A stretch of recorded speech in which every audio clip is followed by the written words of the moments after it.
Essa é a primeira vez que a gente está abrindo a caixa de ferramenta, né, e mostrando qual que é o procedimento que a gente usa no curso do Casamento Sem Crise, no curso pago, né, e de uma forma totalmente gratuita.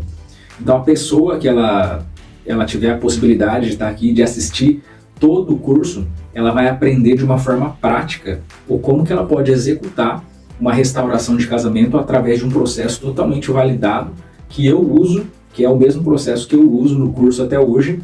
E dia após dia a gente vai estar estudando ferramenta por ferramenta, dando embasamento para que a pessoa ela consiga colocar essa estratégia em prática desde o início da manutenção que ela tem que dar na sua própria situação, na sua vida no particular, no individual, até a questão da pessoa trazer a pessoa de volta e fazer essa manutenção também, de conseguir fazer com que esse casamento ele venha a ser estabilizado.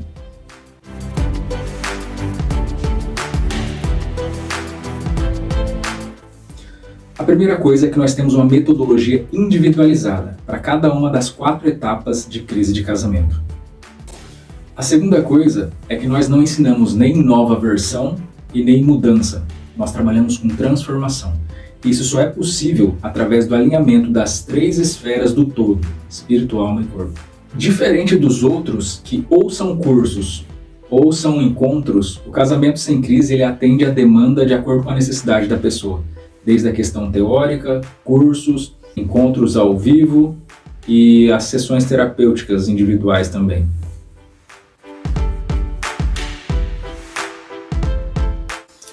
A falta de consciência para discernir aonde está o real problema faz com que as pessoas percam tempo combatendo o sintoma e não a causa. Pensa comigo, uma pessoa que ela é alérgica e ela está num ambiente que tem muita poeira, por exemplo. Essa pessoa, ela toma o seu antialérgico e ela combate o sintoma dessa alergia, mas ela não resolve o seu problema. Entendendo que não dá para retirar essa alergia, que essa alergia já faz parte do cotidiano dessa pessoa, de uma forma orgânica, o que seria o ideal a ser feito seria uma remoção. Essa pessoa ela deveria abandonar esse ambiente que é nocivo para ela. Então, dessa forma, ela teria resolvido de uma vez o seu problema. E é exatamente isso que as pessoas elas fazem. Elas ficam brigando contra a traição, elas ficam brigando contra a indiferença, elas ficam brigando contra o desrespeito, mas elas não param para pensar de onde está vindo toda essa problemática e que, na verdade, isso não é o problema em si, é só o sintoma que está sendo combatido.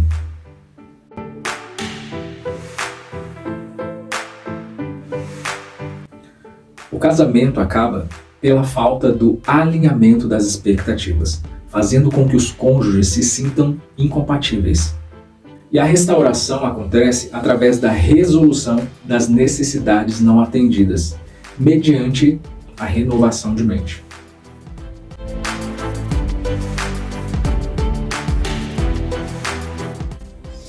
Existem 2 polos opostos, um de escassez e um de abundância. Quando as pessoas elas chegam aqui para serem tratadas, elas estão com esse mindset de escassez. E uma das características desse mindset de escassez é que a pessoa ela está totalmente voltada para os seus problemas. Ela não consegue enxergar as possibilidades ou sequer se existe alguma alternativa de resolução. Ela está literalmente enterrada nos seus problemas. Quando você tem um mindset de escassez, você não aceita aquilo que você tem, aquilo que você está vivendo. E automaticamente, consequentemente, você afugenta aquilo que você tanto quer. E quando a pessoa ela vive com essa mentalidade de ingratidão, os seus comportamentos, ao invés de atraírem a pessoa que ela tanto quer, ou seja, trazer o seu cônjuge de volta, repelem a pessoa. Então é aquela pessoa que quanto mais ela corre atrás do marido, mais o marido foge dela. Em contrapartida, a partir do momento em que nós começamos a desenvolver o nosso trabalho, nós começamos a mudar a maneira como essa pessoa enxerga as coisas. E automaticamente, essa mentalidade que até então era de escassez começa a vigorar em abundância. E quando o meu mindset ele está voltado para a abundância, eu começo a colocar para fora aquilo que está dentro de mim. É como se eu transbordasse. E todas as pessoas elas querem ficar perto de alguém que está transbordando. Todas as pessoas elas querem receber, porque ficar perto dessa pessoa sempre tem algum benefício, sempre traz alguma coisa de bom.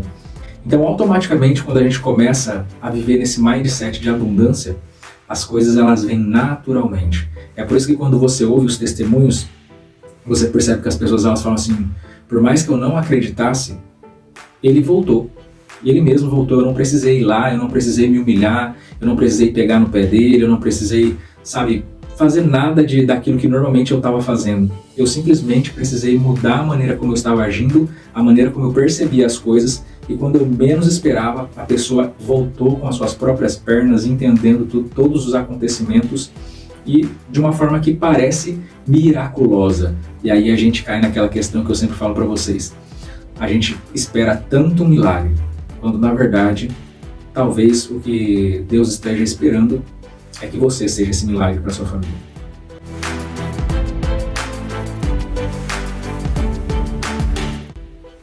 Existe um veneno que tem sido disseminado nas famílias a conta-gotas. Já houve uma época da história onde a gente ouviu falar a respeito do humanismo. Só que a gente nunca viveu tanto humanismo, tanto egocentrismo como nos dias atuais. Jesus ele já dizia que haveria um tempo onde o amor de muitos esfriaria.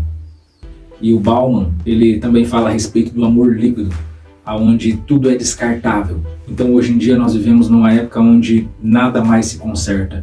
Era-se a época onde todos os homens tinham uma caixa de ferramenta em casa. Hoje em dia os homens têm videogame.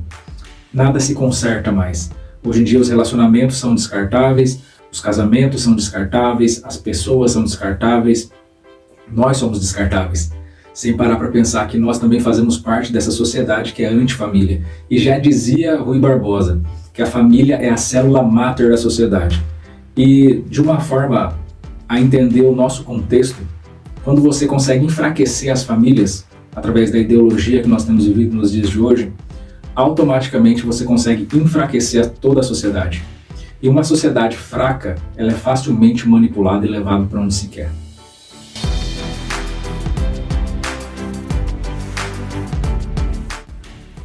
Primeiro porque eu já ajudei milhares de pessoas a conseguir restaurar os seus casamentos de várias maneiras. Segundo, porque eu sou o filho do casamento destruído de vocês. E à medida que eu cresci, eu me vi diante de uma escolha, onde eu iria ferir porque eu fui ferido, ou então eu resolveria essa situação de uma vez por todas. E eu escolhi resolver.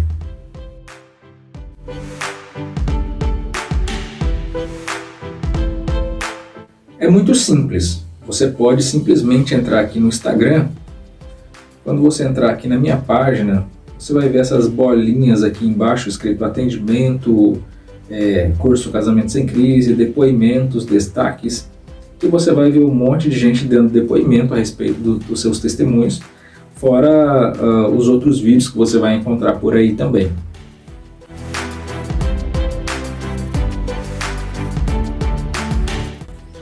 Quanto mais tempo você demora para entrar no processo de restauração, mais energia você vai desprender para que você consiga atingir os mesmos resultados que você conseguiria se você já tivesse entrado de imediato.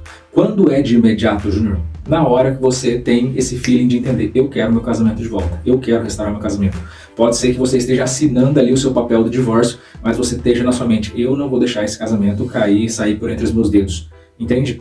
Então eu sempre costumo dizer que a gente não deve ter pressa, mas nós devemos ter urgência. Quanto mais você demorar, maior vai ser a resistência a ser quebrada. Quanto mais você demora, mais cauterizado vai ficar essa situação, mais a pessoa vai se acostumar, mais ela vai construir uma vida sem você.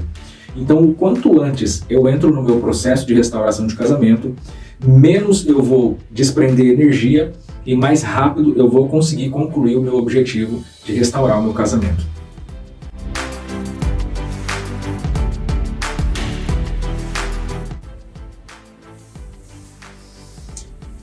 Com certeza você perde a maior oportunidade que você já teve de salvar o seu casamento.